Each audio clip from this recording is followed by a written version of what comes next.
अस्सलाम वालेकुम। उम्मीद करता हूँ आप सब लोग खैरियत से होंगे। आज का जो टॉपिक हमने डिस्कस करना है वो है एंटी माइक्रोबियल इफ़ेक्टिवनेस टेस्टिंग, या इसका दूसरा नाम है प्रिजर्वेटिव एफिकेसी टेस्टिंग।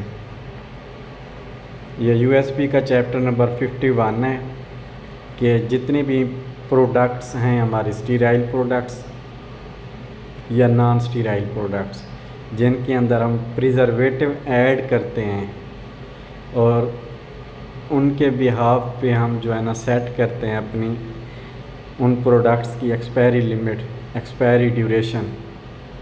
मोस्टली हम यही क्लेम कर रहे होते हैं ना कि ये हमारी प्रोडक्ट है और 2 इयर्स इसकी एक्सपायरी डेट है।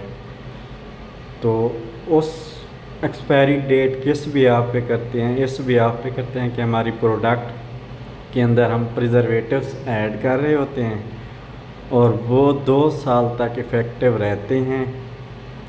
तो यूएसपी का चैप्टर जो है ना 51 इसके बारे में बताता है।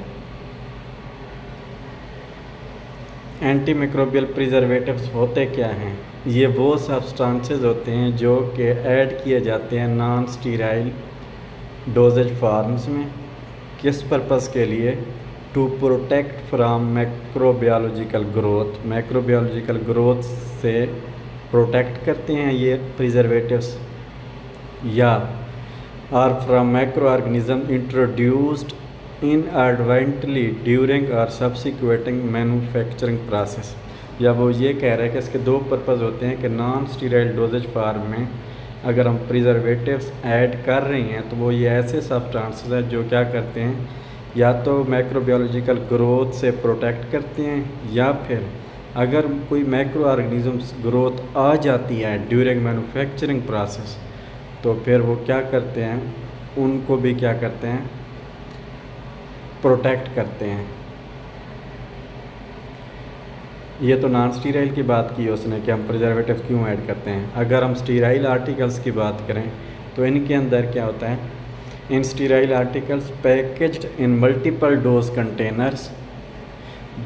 ऐसे dose container, sterile dose container जो मल्टीपल डोज कंटेनर का मतलब क्या है कि एक कंटेनर है उसने मल्टी टाइम्स ओपन होना है, ठीक है, फिर क्लोज़ होना है, फिर ओपन होना है। जैसे डॉक्टर मुख्तलिफ कंटेनर्स या मुख्तलिफ पेशेंट्स को जब इंजेक्ट कर रहे होते हैं ना, तो एक टाइम कहते हैं ये हमने इंजेक्शन लगाया फिर 1 घंटे बाद लगाएंगे या 3 घंटे बाद, तो वो मल्टी टाइम्स ओपन हो रहा था वो कंटेनर। तो उन कंटेनर, स्टीराइल कंटेनर्स के अंदर भी वो कह रहे हैं कि हम प्रिजर्वेटिव्स ऐड करते हैं।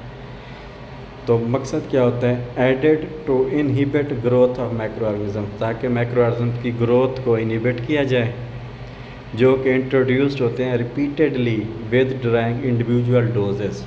जो इंडिविजुअल डोजेस के साथ साथ वही जो मैंने आपको बताया कि अगर एक इंजेक्शन 1 घंटे में लगा है फिर उसके बाद उसी कंटेनर में से 2 घंटे बाद अगर इंजेक्शन लगेगा तो वो मल्टीपल डोज कंटेनर ओपन हो रहा है। तो इस वजह से इनके अंदर क्या किया जाता है, प्रिजर्वेटिव्स ऐड किए जाते हैं। अब जितने भी यूज़फुल एंटी माइक्रोबियल एजेंट्स हैं, प्रिजर्वेटिव्स हैं, वो टॉक्सिक होते हैं। तो मैक्सिमम प्रोटेक्शन जो पेशेंट्स की है उसके बिहाफ पे हम जो प्रिजर्वेटिव्स की कंसंट्रेशन होती है वो shown to be effective in final product. जिस कंटेनर के अंदर हम ऐड कर रहे हैं तो वो क्या होनी चाहिए, इफ़ेक्टिव होनी चाहिए, ताकि वो ह्यूमन बीइंग्स के लिए टॉक्सिक लेवल पे ना जाए। सिर्फ उसका काम क्या है, वो प्रोटेक्ट करें लेकिन ह्यूमन को टॉक्सिक लेवल तक ना लेके जाए, below a level toxic to human beings. कि जो हम प्रिजर्वेटिव ऐड कर रहे हैं मल्टीपल स्टीराइल डोज कंटेनर के अंदर वो टॉक्सिक ना हो ह्यूमन बीइंग्स के लिए। अच्छा जी, तो यूएसपी ने कुछ प्रोडक्ट की कैटेगरीज बताई हैं कि आप इन कैटेगरीज़ के अंदर आप प्रिजर्वेटिव ऐड कर सकते हैं। वो क्या हैं, इंजेक्टिबल इंजेक्शंस हैं, topically used products, oral products और and acids made with an aqueous base. ये 4 तरह की कैटेगरी की प्रोडक्ट्स यूएसपी ने मेंशन की हैं कि आप इनके अंदर प्रिजर्वेटिव्स ऐड कर सकते हैं। अब प्रिजर्वेटिव्स की एफिकेसी चेक करने के लिए जो टेस्ट ऑर्गेनिजम्स यूएसपी ने बताई हैं वो कौन कौन से हैं। एक तो है कैंडिडा एल्बिकेन्स जिसका ATCC नंबर है 10,231, Aspergillus niger ATCC number 16,404, E coli ATCC number 8739 और स्टेफोरियस 6538 और इसी तरह सोडोमोनास आर्जुनोसा भी है जिसकी स्ट्रेन ATCC नंबर है 9027। ये टेस्ट ऑर्गेनिजम्स यूज़ करने हैं एफिकेसी चेक करने के लिए प्रिजर्वेटिव्स की। अब ये जो हमने टेस्ट ऑर्गेनिजम्स यूज़ करनी है वायबल मैक्रो ऑर्गेनिजम्स, वो कह रहे हैं कि यूज़ जो करने नॉट मोर देन 5 पसाज, 5 पसाज से ज़्यादा पसाज के नहीं होने चाहिए ये मैक्रो ऑर्गेनिजम्स जो हम टेस्ट करने के लिए यूज़ कर रहे हैं। अब पसाज क्या होता है basically, passage can be defined as a transfer of organisms from an established culture to fresh medium, कि अगर आप मैक्रो ऑर्गेनिजम्स को एक स्टैब्लिश्ड कल्चर से लेके फ्रेश मीडिया में ट्रांसफ़र कर रहे हो तो हम उसको बोलते हैं पसाज। और जितनी दफ़ा हम ट्रांसफ़र करेंगे फ्रेश मीडियम के अंदर मैक्रो ऑर्गेनिजम्स को तो वो सब हम काउंट करेंगे और मैक्सिमम काउंट कितनी होनी चाहिए 5। इससे ज़्यादा का जो मैक्रो ऑर्गेनिजम्स हैं वो हम नहीं यूज़ कर सकते। ये हमें यूएसपी बता रहा है।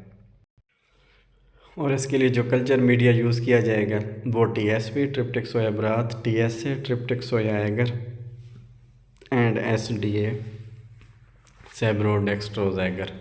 ये 3 तरह के मीडिया इस्तेमाल किए जाएंगे इन माइक्रो ऑर्गेनिजम्स को टेस्ट करने के लिए अगेंस्ट प्रिजर्वेटिव्स एफिकेसी।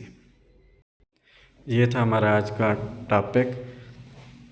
इंशाल्लाह इसका नेक्स्ट पार्ट जो है ना वो उसमें प्रोसीजर है कि हमने ये टेस्ट परफॉर्म कैसे करना है और क्या क्या कंडीशंस हैं वो इंशाल्लाह हम नेक्स्ट पार्ट में डिस्कस करेंगे। तब तक रखें अपना ख्याल। ओके, अल्लाह हाफ़िज़, टेक केयर।